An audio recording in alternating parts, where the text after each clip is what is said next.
I look forward to the month of May because that always to me means the Charleston Festival.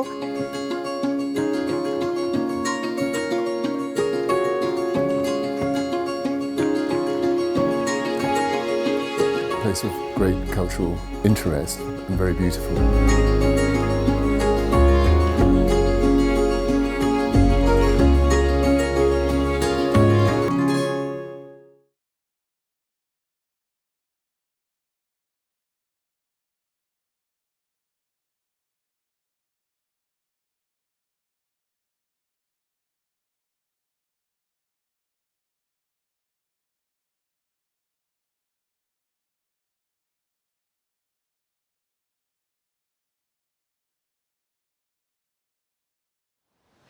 Hello and welcome to Charleston Festival at home. I'm here in the Charleston greenhouse. The vegetable garden has always been an important part of the Charleston garden, and when Duncan Grant and David Garnett first came to Charleston in 1916, they actually worked as farmhands at one of the local farms. It seems like a fitting place to introduce this event with Tim Smit. I spoke to him earlier in the week about the importance of building Edens wherever we are.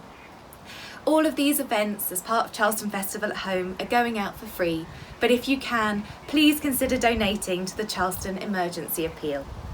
I hope you enjoy my conversation with Tim Smit, Building Eden.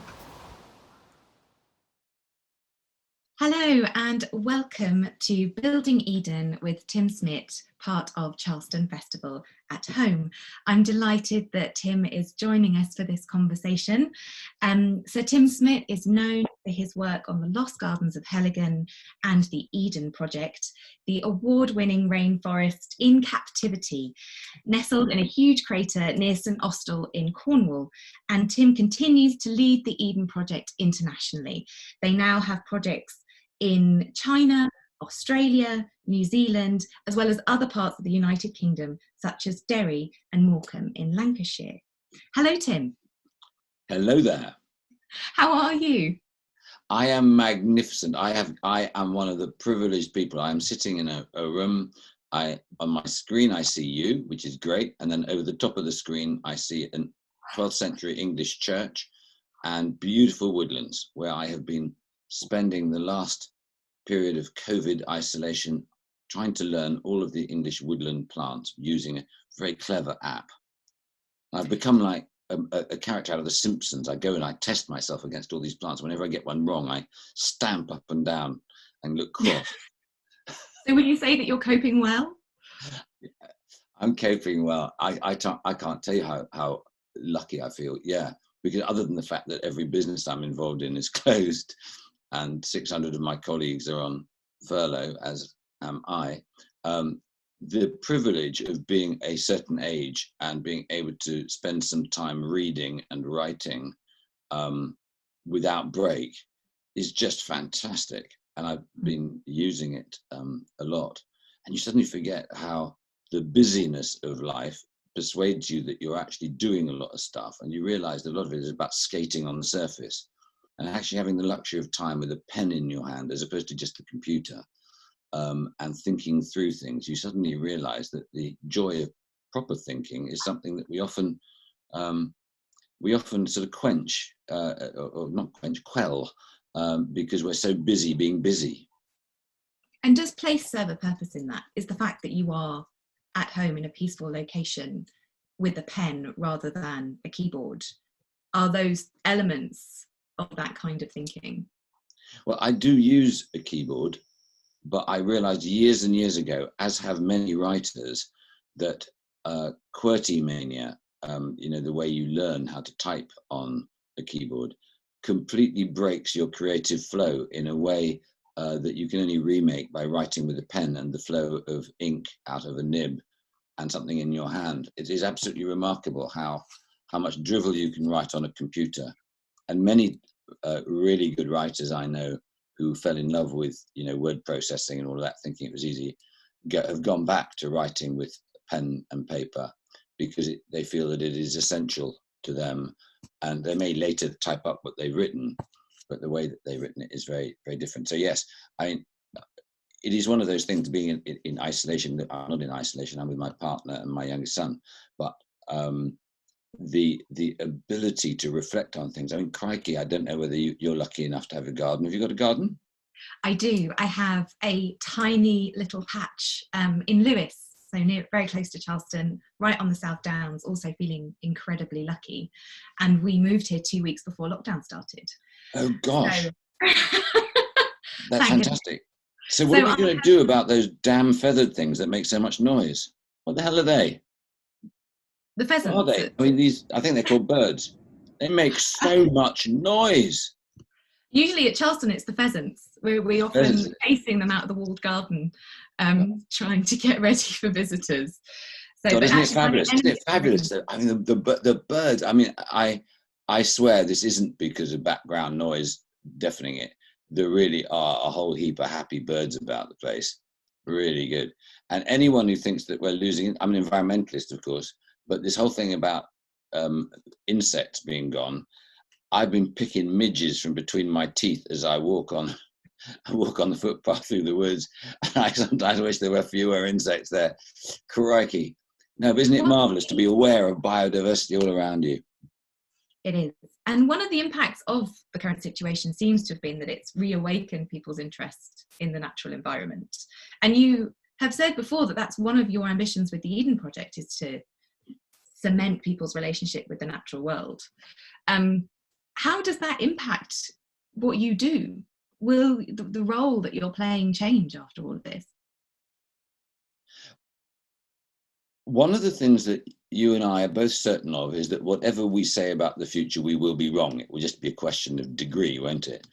I'd love to think that we're going to look at a period of greater global introspection and connection. And to a degree, I think we will. I think the areas in which we will be particularly attentive, I think climate change, global warming as a whole will start to exercise our minds, perhaps not in the way that we would like it. But I think I talk to quite a lot of businesses, and I tell them a horror story just simply to get them to think.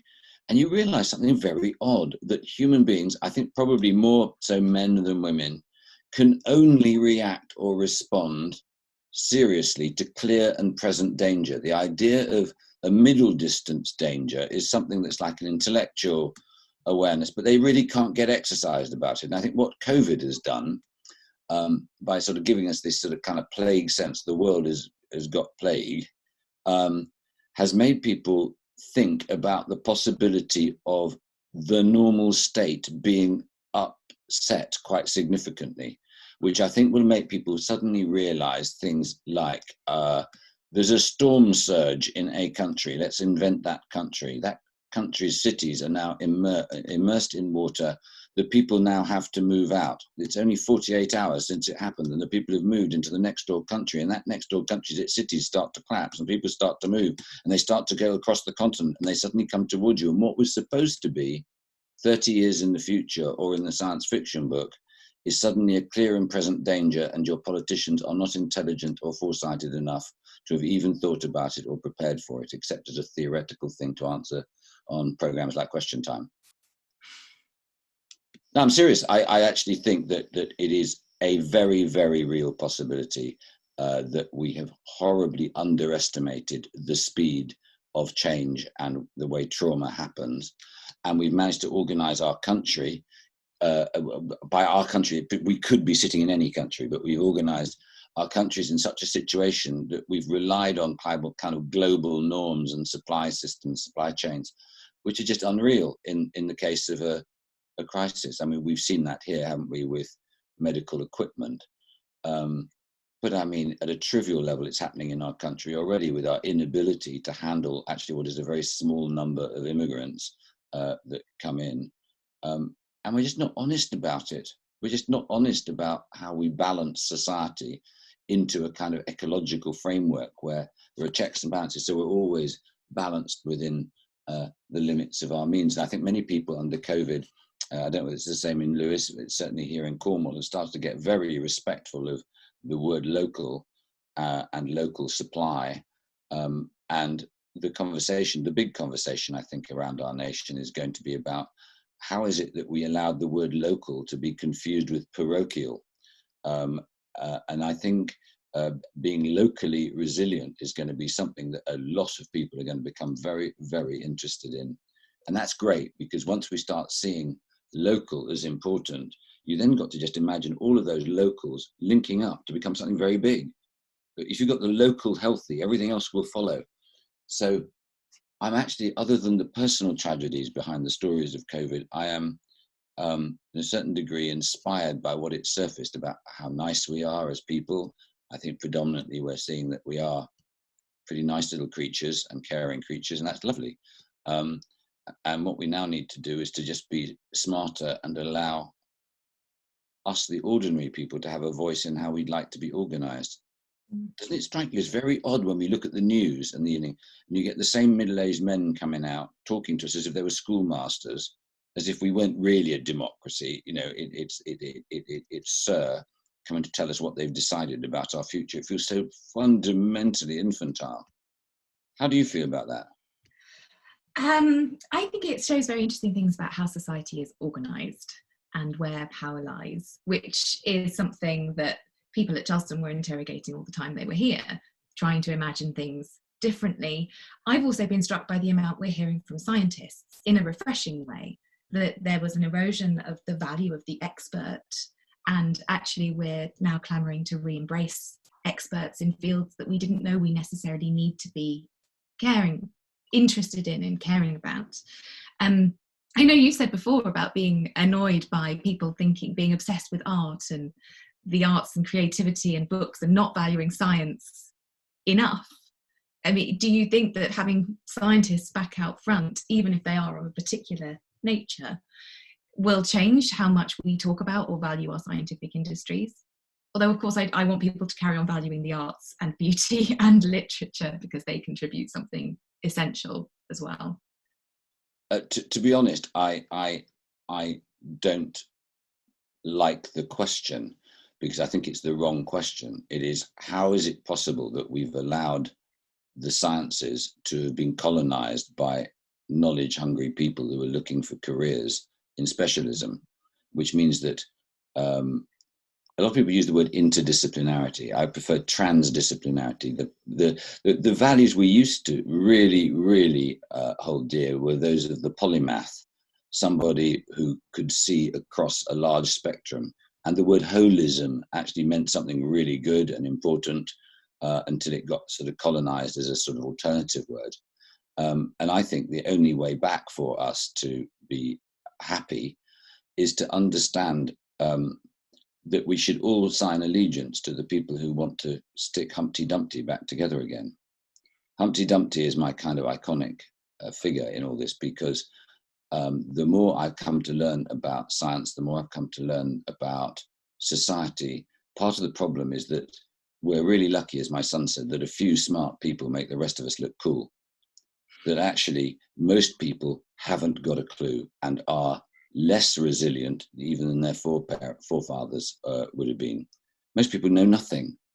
They know they know a lot of facts, but facts aren't enough. You need to have an understanding of the weft and weave as much as you can of how things interrelate. That's what makes a healthy society. That's what makes a healthy soil. It's what makes the seasons, the tides. I mean, the cycles of nature. The understanding of it should be our culture. And most of art, a lot of art, is an expression of that. It is an expression of ways of seeing, which is unbelievably crucial in terms of liberating things. Half of the science that you see today was invented in thought process by science fiction writers. When you read Michio Kaku's Parallel Worlds, you see something really interesting, which is every time the world of physics or chemistry comes to a cul-de-sac in its studies, it goes back to the people it used to disparage, you know, and you find that suddenly Isaac Asimov is being read an awful lot, or Philip K. Dick, or, you know, before that, you know, Nathaniel Hawthorne. And today, the hero secretly, as we've hit another cul-de-sac in physics, you'll never guess, it's Gene Roddenberry, the guy who, you know, designed and created Star Trek. I think that Star Trek was Steve Jobs took that as his roadmap for everything that he was going to make. If you look at the various forms of communication, the kinds of technology, so much of it is there. Yeah. So the value of something like Charleston, to me, should be that you don't allow there to be a distinction between the sciences and culture, because science should be part of culture. What we should be really, really hungry for is a culture like at the end of the 18th century, where every salon in the country would have a scientist doing experiments after dinner and everybody was fascinated. I'm exaggerating to make a point, but I tell you what, most people that I know, other than my science friends, if you start talking to them in pretty simple terms about, do you understand the difference between energy and power? Do you understand what heat is? Do you understand? Now, most people still think there's a green thing coming out the mains, that it's invisible, but when you're not looking at it, it's coming out, and most people don't understand the way their bodies work. They don't understand them at all. They don't understand they're made up of microbes. They don't understand that they are brilliant things that make Ferraris look like rust buckets. And yet we pour sump oil into them. There was a phrase that we used in the copy for this event, which was about big thinking. So actually, have you been thinking far too big? You're talking about the local, the body, sort of like understanding how your immediate world works in all senses. Is big thinking a problem?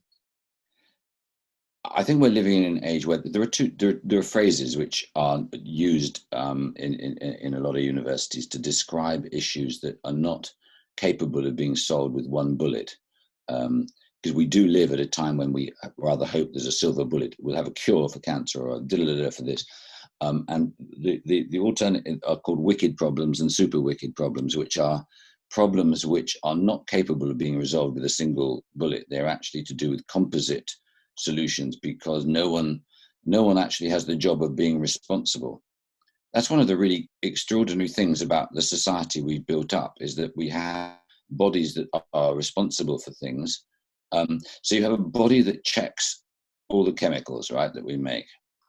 Get this for real stupidity, but there is no body that checks the interaction between each of those chemicals, so that they don't know when they get to the ocean, suddenly you create something utterly lethal. And it is happening all over the place.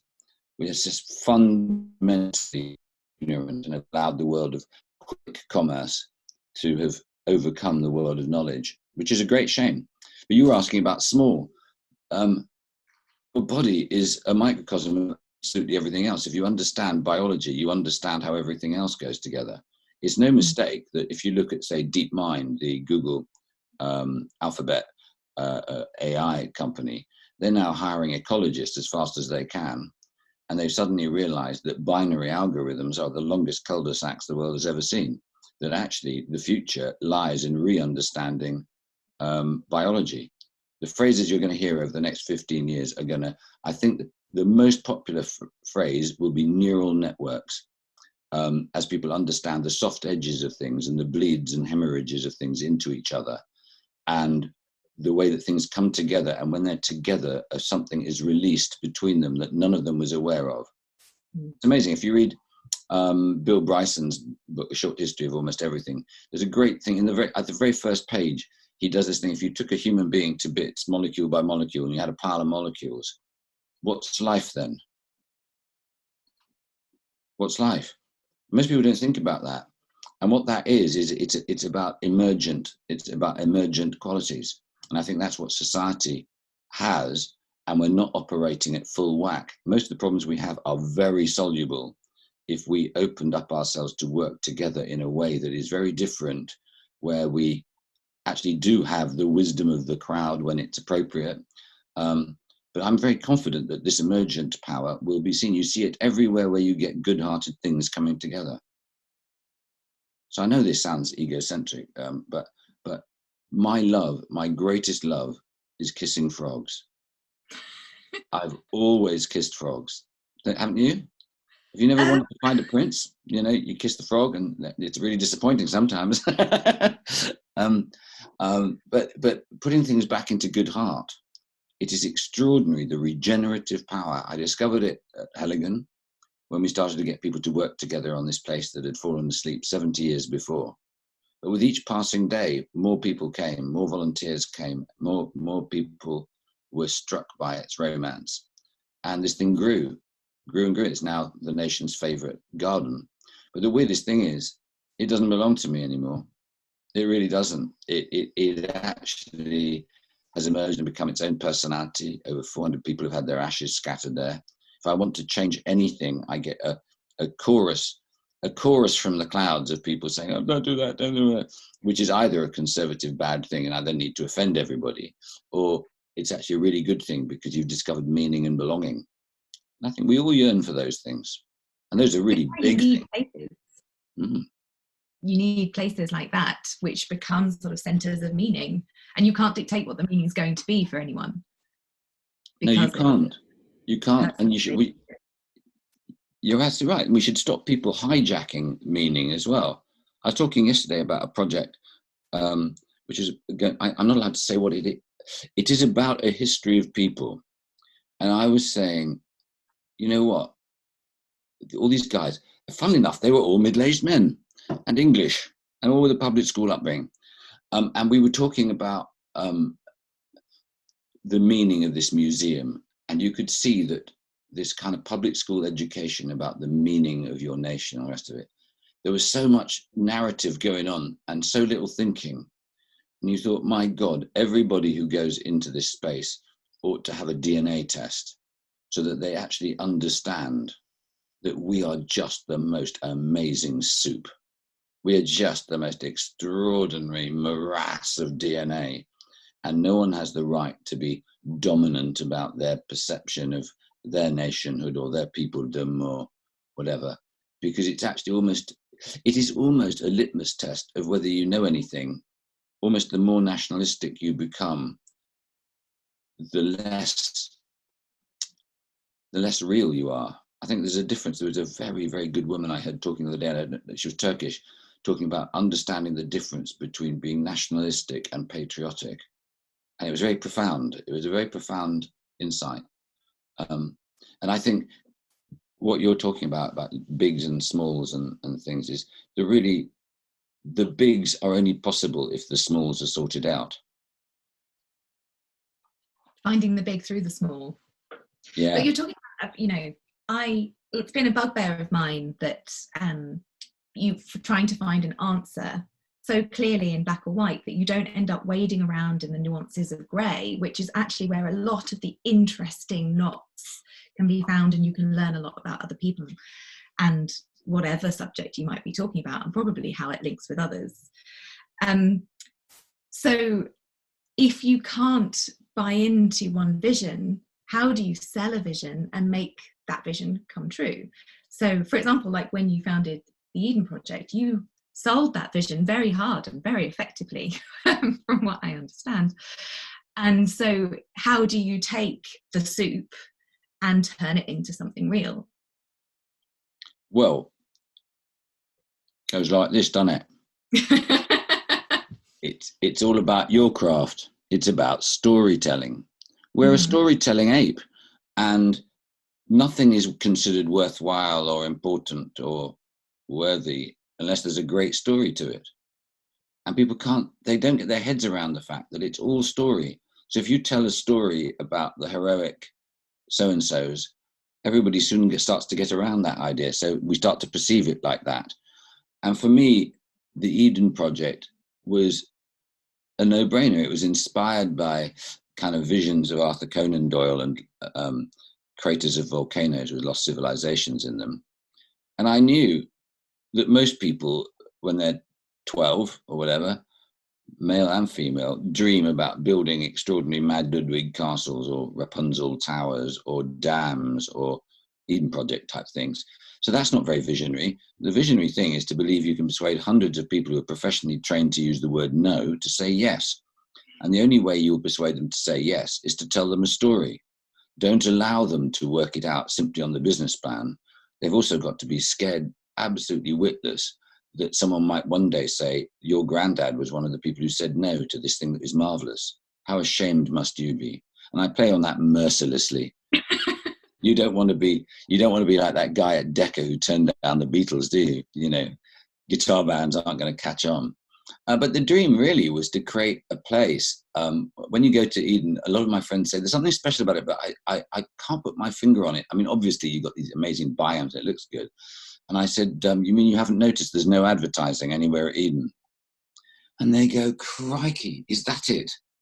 And I said, yes, we're so used to having our public space colonized by people peddling something to us, that actually to be in a space where there is nothing selling anything to you is quite relaxing. And when people say it's really interesting that you've got these exciting bits, and you've got some bits, Tim, that are a bit boring, have you ever thought of tarting them up a bit? And I go, have you ever listened to a symphony? Or have you ever listened to Queen's greatest hits? The problem is that when you got, it's too sweet, it's too much crescendo, too much bang, bang, bang, to really, that's why we used to fall in love with albums, and it's more difficult now in a Spotify age to fall in love with music in the same way, because you don't have, if you like, the build-up, the platform of the emotional foundations of an album of songs which are not meant to be blah, blah, blah, sing along, happy, clappy, that lead you into that moment of a happy, clappy thing, and then it comes out and it's more plangent. Again, it's like what you were saying earlier about storytelling. So anyway, I mean, that's why Charleston is important. That's why actually culture, the arts as a whole, are fantastically essential. And I think artists have been very poor. I think the establishment of the arts has been appalling in its inability to sell storytelling as being of the people, coming out of the people, for the people. It is our collective story. And there's been a kind of graceless statement of a kind of educational elitism in some places, which has allowed ourselves to be caricatured, which should not be allowed. It's marvelous. Being too modest about the power of what, you know, arts mean or can mean. Yeah. I remember a couple of years ago going to Glastonbury, and I had a really interesting experience, because I went to see Florence and the Machine. And Florence was great, and she did her thing, but she did her music to the audience, 150,000 people. She did Florence and the Machine. And I went to a tent with 2,000 people in it, listening to the Proclaimers. And I had this extraordinary sense from the second they got on the stage that they were releasing the music of everybody in the audience, and they just happened to be on stage releasing it. Mm. And it felt like the hair stood up on the back of my neck. And that to me says something about great sort of people's art. You just recognize it as being something like it's plugged into something eternal. You know, it's marvelous. The artist is the medium for something that's just waiting to get out there and be expressed. Yeah, I wish I'd said that. I'm here to help him, that's all. So, a couple of months ago, earlier this year, there were rumours of an Eden project being hatched in Sussex, in the Eastbourne area, which of course is very close to where we are. Could you say anything more about that? What is it? Well, it's not a great secret. I've got some good chums, Antonia and Rafe Lucas, who live in Eastbourne, and he got in touch with me and he said, Eastbourne is a fantastic place, and it's really undersold because it's got a kind of brand that goes with it of, you know, sleepy afternoons and tea and crumpets and whatever, but it's actually an extraordinary place. Would you give it a chance? And Antonia had put together this walking festival in Eastbourne, which is very successful, to do with social prescription, and I think 12,500 people participate in it.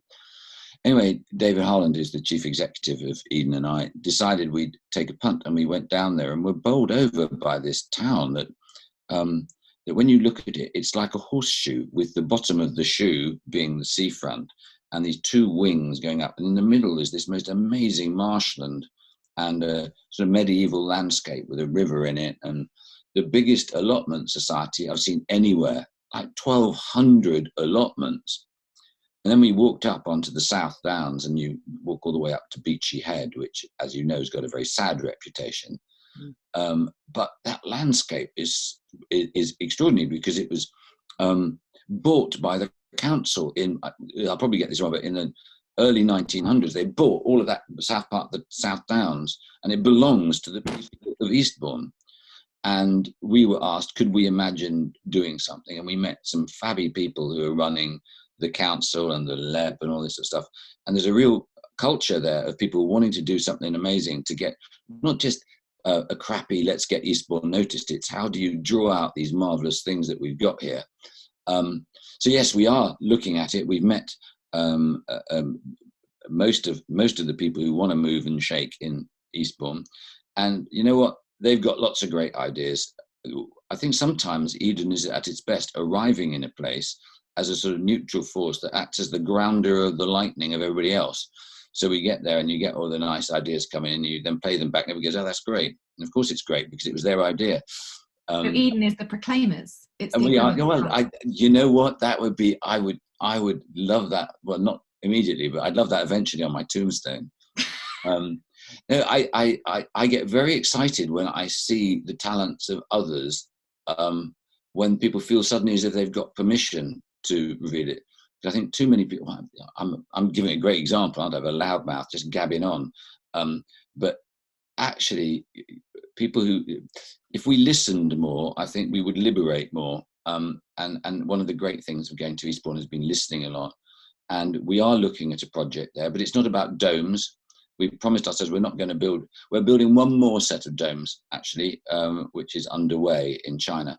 But other than that, we want every other project to be distinct to itself.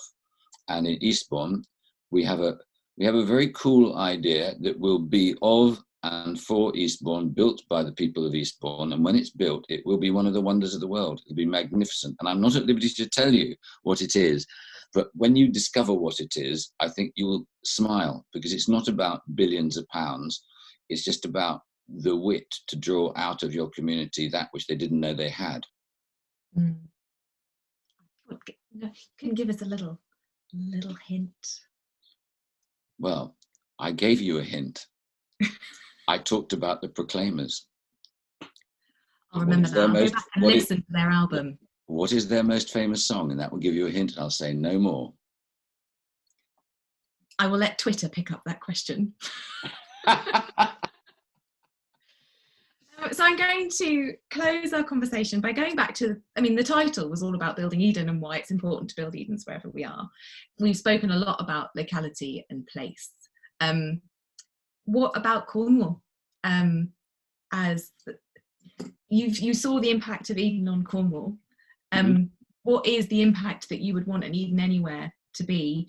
And how could anyone else do it who they're not technically Eden, but what does it mean to embrace that approach? Look, let's be straight. Eden is a place in the heart.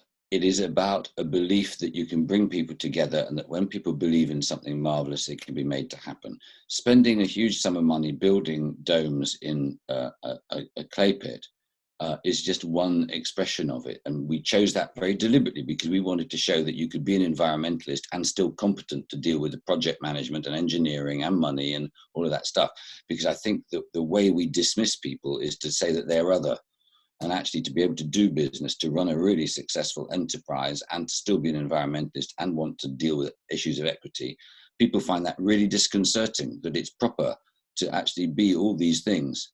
And I think an awful lot of people in business need to be braver and say, I actually believe these things to be true. This is how people should be treated. This is how the environment should be treated.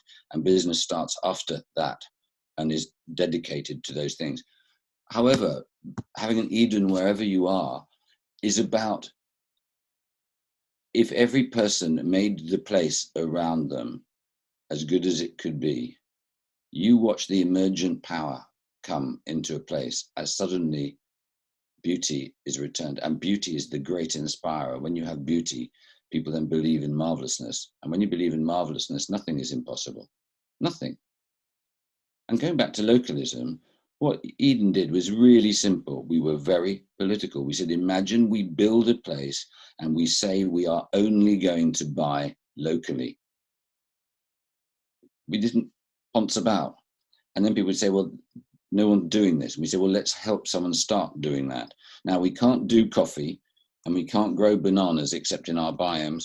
But by and large, you can get pretty much everything locally. And if you provide an umbrella to enable businesses to grow, and then you do something really unfashionable. You offer contracts to people which are long enough for banks to believe that the person you're contracting with can last. So they then lend them money to grow. That's proper mentoring in the society. But it's capitalism, but it's just got a moral compass to it. And that's how the world could be made really, really different. And that's how you make Edens in your own backyard, all over the place. If the snails will let me. If the snails will let you. But I tell you what, if you're really good, I'll lend you my dog. I'll take you up on that. When we're allowed to move again. The cat isn't doing his work. Tim, it's been such a pleasure to talk to you. Thank you for being a part of Charleston Festival at home. And I hope that the next time we meet will be in the beautiful, stimulatingly beautiful environment of the Charleston House itself. But for now, take care and thank you very much. You too. My pleasure. Bye-bye now. You.